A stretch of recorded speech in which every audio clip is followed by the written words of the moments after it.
So far this season, the 2021 NBA Draft has produced some very, very excellent players on their respective teams, and it probably could go down as one of the best draft picks or drafts in a recent NBA history if they continue on this trajectory. And while Cade Cunningham has struggled in the past couple of games, there have been multiple draft prospects and draftees that have shown to be excellent players and potential future All-Stars already this early on in their career.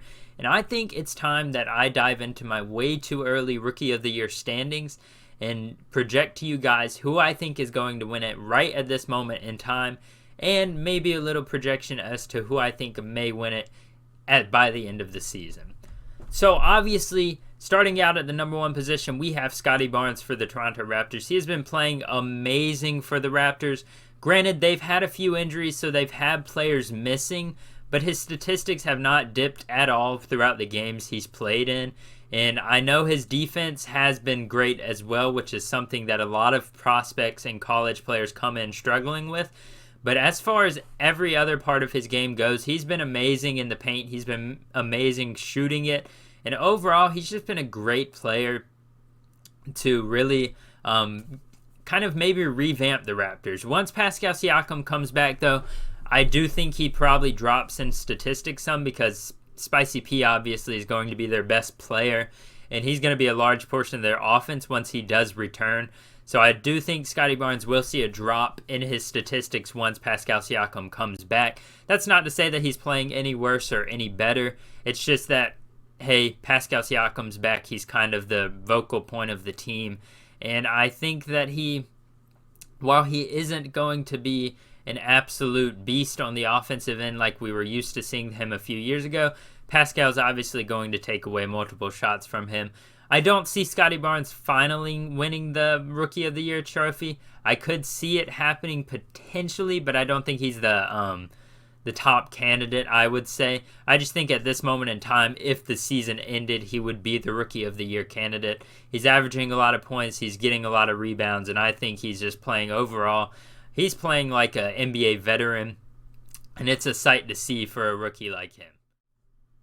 So the second rookie that I want to highlight in this list that I've compiled is Evan Mobley for the Cleveland Cavaliers, a power forward center who has been playing way better than he was expected to. Obviously, people expected him to be good, but he's been playing amazing for the Cavaliers, and it's looking like it'll only get better as Colin Sexton is expected to miss a little bit of time with an injury. So far this season, he's averaging 15 points, 8 rebounds, 2.5 assists, and a couple blocks a game. But his impact as a whole has been much larger than that. The way he just plays the court on defense, and he is able to just show no mercy or fear on anybody, despite if it's a guy like Giannis that could dunk on you no matter what. He's going to go up and he's going to play defense.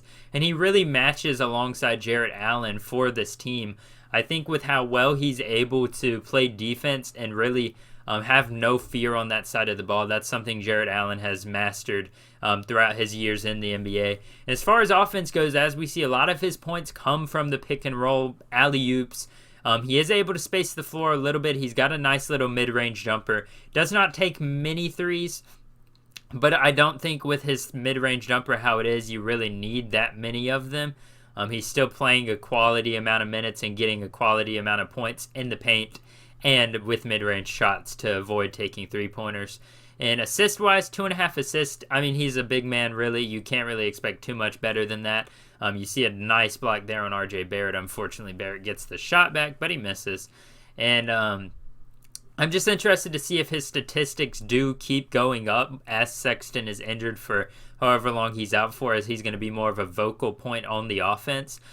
Ricky Rubio, nobody really expected him to play as well as he is, so that could be holding Mobley back a little bit. But I'm interested to see how they continue to progress him offensively and if they can continue to get him involved, because as you can see, it seems like every time they come down the court, they're just ready to go into a pick and roll with him.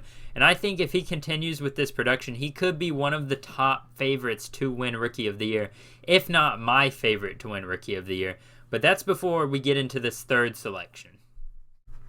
The Third main rookie that I would like to talk about is on the Oklahoma City Thunder, who have tons of young players, prospects, and rookies.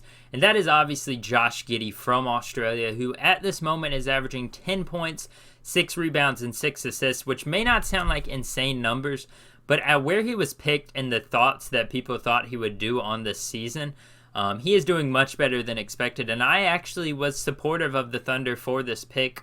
I believe he's going to be an excellent player, and he's already proved that and more early on in his career.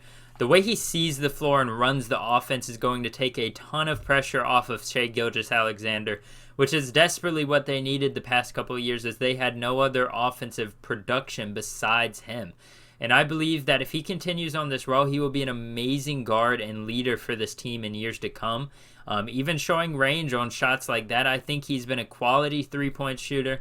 The way he's playing is not like a rookie, as you can see with a lot of these players in this class. They just don't come off as rookies with how well they play. Rebounding-wise, he's one of the better rebounding rookies in the NBA, which is insane to think about because he is a guard after all. And I just love the way he plays, the way he sees the floor, and he sees everybody on the floor. If there's a pass to be made, he's going to be making that pass. So I think that's a great quality for a young guy to have. Rather than being a constant shoot-first player, he's going to look for passes. He's going to get assists. And he is going to take his shots, though. I think the Thunder have a great gem in Josh Giddey. And while I don't believe he'll win Rookie of the Year, at this moment in time, he's one of the top players in the race. He might be surpassed due to Shai Gilgeous-Alexander being on his team, but I believe he's going to be top right now and is one of the top 3 rookies in the NBA at this moment. And we are going to get into the final player, who's really more of a dark horse candidate that I don't believe will win it, but I just love the way he's been playing, and you most likely all know who I'm talking about. Dark horse candidate I'm going to be talking about is on the Indiana Pacers, and that is Chris Duarte, who's averaging over 16 points with 4.5 rebounds, 2.5 assists, which is not what anybody expected out of him. And I expected him to be decent coming out of Oregon, but he has found a place in a major role in the Indiana offense. He is a big piece for them to have going into future years, and somebody that I believe they will be able to count on as a leader on this team, because he does have age on some of the other players in this draft. And I hate to keep repeating it, but so many of these players just look like veterans coming into the NBA already, which is insane to think about how in the past they used to have to sit on the bench. You don't know if they're going to start, but you know Chris Duarte is going to be starting for a majority of the season, or at least having a major role off the bench just because of how he's playing. And I'm excited to see what he can do the rest of the year. And while I don't think he's going to win Rookie of the Year, I think he has played well enough to give a high ranking in rookies this year. And I think that he has a chance to sneak in there in the top 3 for Rookie of the Year and maybe be a nominee. And if he really goes off the last half of the season or going into the later part of the season, maybe even win it. Let me know what you guys think about these rankings. I have Scotty Barnes at 1, Evan Mobley at 2, Josh Giddey at 3, and Chris Duarte at 4.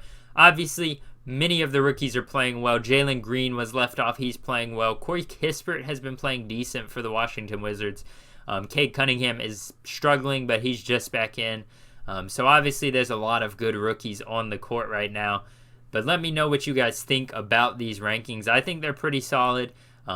They do leave out a couple of guys like Davion Mitchell, but I couldn't fit everyone in this top 4 that I wanted to do.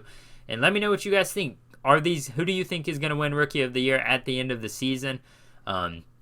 Make sure to like and subscribe on this video. It helps me out so much, and it makes me know what you guys enjoy more. Follow the link in the description down below. It goes straight to my Instagram. I post there every time I post a video, so you'll know if you just turn on post notifications. Thank you guys so much for watching it. Adios.